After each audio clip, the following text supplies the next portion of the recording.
Alright, kumusta mga ka-farmers? Chick Boy Farming para sa ating mga alagang manok at baboy. At kasama pa rin natin ating brother na si Jojo.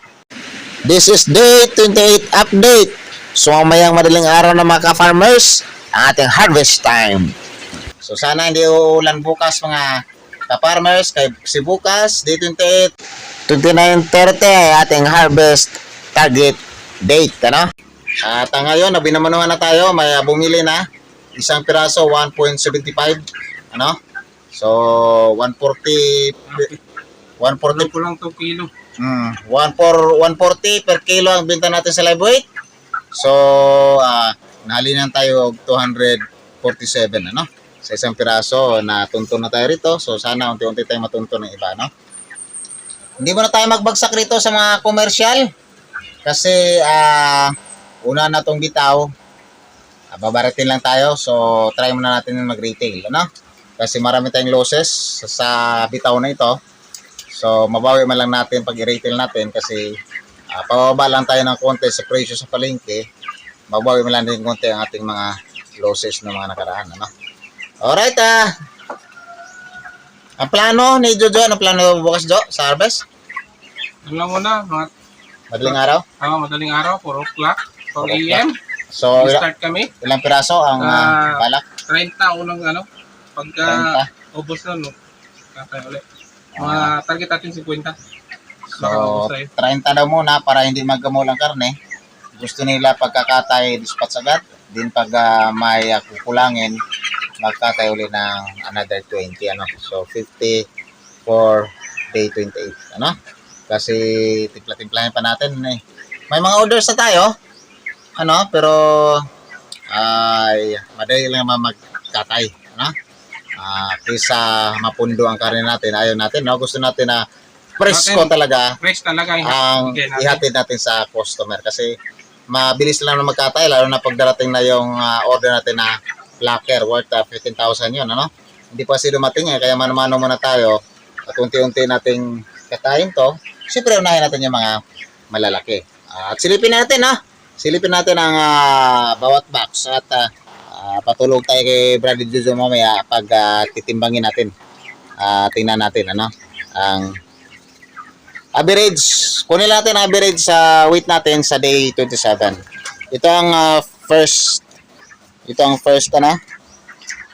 first box. Yan. Hingal talaga sila pagtanghali kaya yung ganyang hingal, goods ba yan? nagpaano tayo ng electric pan. Isa pa lang kasi electric pan dito. So, sana sa sunod na bitaw, makabili na tayo ng isang electric pan, makaginasa ng konti para may pambili tayo ng isa pang electric pan, ano? Kasi mahal ang electric pan kaya ay hindi tayo makabili ng isa pa. Another one, this is the second box, ano? Kita mo, malalapad na mga buko-buko nila, no? Malalapad na talaga ang mga batok nila. Lalaki na Average nito is 1.7 siguro ay. Then, the third box. And this is the last box, na? The fourth box, which is habol na to. Pumabol na to sila sa ating first box. At ngayon,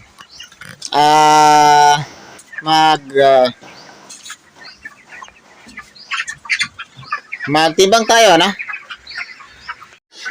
Timbang natin, makisuyo tayo kay Brother Jojo sa timbangan, ha? Try natin ang average MD27. Kasi ito ang magiging basihan natin para sa sunod nating bitaw, ano? 1.75. 1.75, no? Almost 1.8 yan, ha? Kanina 1.75 yan. 1.75, Yan. Kanina, yung nabenta. 1.78. Almost 1.8 na pala yan. Oo. So, average nito is 1.7, So, 1.8 na makatay mo bukas. 1.8 to 1.9. Tama-tama lang pang palengke yan. Wow! 1.9. Almost 2 kilos na. Hindi. 28. Wow! Almost 2 kilo. Very good, 1.9. In 28 days. Success to ang pagpapalaki nito. Success ang pagpapalaki natin. Kaya lang, may babaguhin tayo sa brooding stage kasi doon talaga tayo may pagkukulang. Ang laki ng miss natin sa brooding stage kaya namatayan tayo na madami. O 1.75. Yan ang range talaga niya. 1.75, 1.9. So, average nito is, sabihin natin, nasa 1.7, 1.8. Ano? Yan ang average weight natin in day 27. 1.7 halos tanan. May get. So, average niya is 1.75. O, sabihin natin 1.8 ang kanyang average kasi na mayroon tayo nag-1.9. Ano? Yan. First box natin. Marami naman nag-1.9 dyan. So, ito, ang ating fourth box. No? Ang ating third box. Ayan. Then natin second box. Ayan, mga ka-farmers. At medyo masaya na ang brother natin.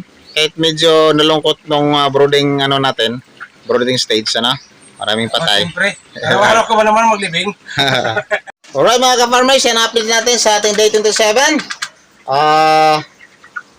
Ang gawin mo, Jo, bago ka mag-ihaw, 8 to 12 hours, huwag mong pakainin. Isiparit mo yung mamayang hapon, isiparit mo na yung ihawin mo rito. Para walang ano. Oo, 50 pieces. Magsiparit ka rito yung 50 piraso. Tapos, 8 to 12 hours bago mo katayin, huwag mong pakainin na ng tubig lang yung bigay mo. Puro tubig. Ay, ito. Dire na. Kuhain ko lang yung medyo maliit dito. So dire mo ilagay. Kunin mo malilit dyan. Yan ang gagawin natin mga ka-farmers bago tayo magkatay. Kailangan 8 to 12 hours bago katayin. Huwag mo napakainin ng feeds, no? Puro lang tubig. 8 to 12 hours para malinis ang kanilang bituka, no? Yan ang gagawin natin. At yan ang paggawa natin mamaya. Madaling araw daw sila magkatay. So mamayang hapon, Jo, bilangin mo alas 4. So atras ka mga 10 o'clock siguro. 10 o'clock. 10, 11, 12, 1, 2, 3, 4. So 9 pala. 9, 10, 11, 12, 1, 2, 3, 4. 5. So 8. 8, 9, 10, 11, 12, 1, 2, 3, 4. Alas 8. Alas 8 ang last mo pakain. So, mga alas 8, tanggalan mo na sila ng feeds. Puro tubig na pakain mo. Yung isang yun, baka 2 kilo na yun. Yung may duming dilaw dito. Yan yung 1.7 dati. 2 kilos na gina. Lalo na bukas. Na may 2 kilos na bukas. Alright, yan ang gagawin natin. Mga alas 8, tagalan na sila ng feeds. Tanggalin ng feeder. Papalitan ng puro tubig. Palitan ng puro tubig yan, so lahat. Upat tubigan mo dahil lagay mo. Para inom yan silang inom. Kaya huwag man sila makain. Puro na sila inom. Tapos, that is for katay na sila.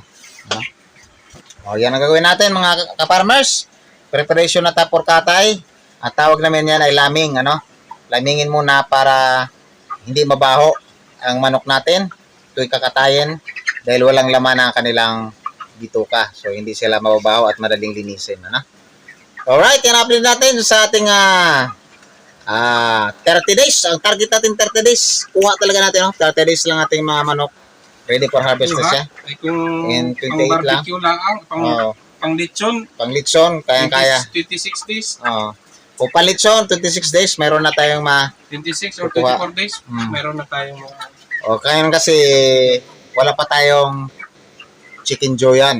Isa na sa ating mga target sa future.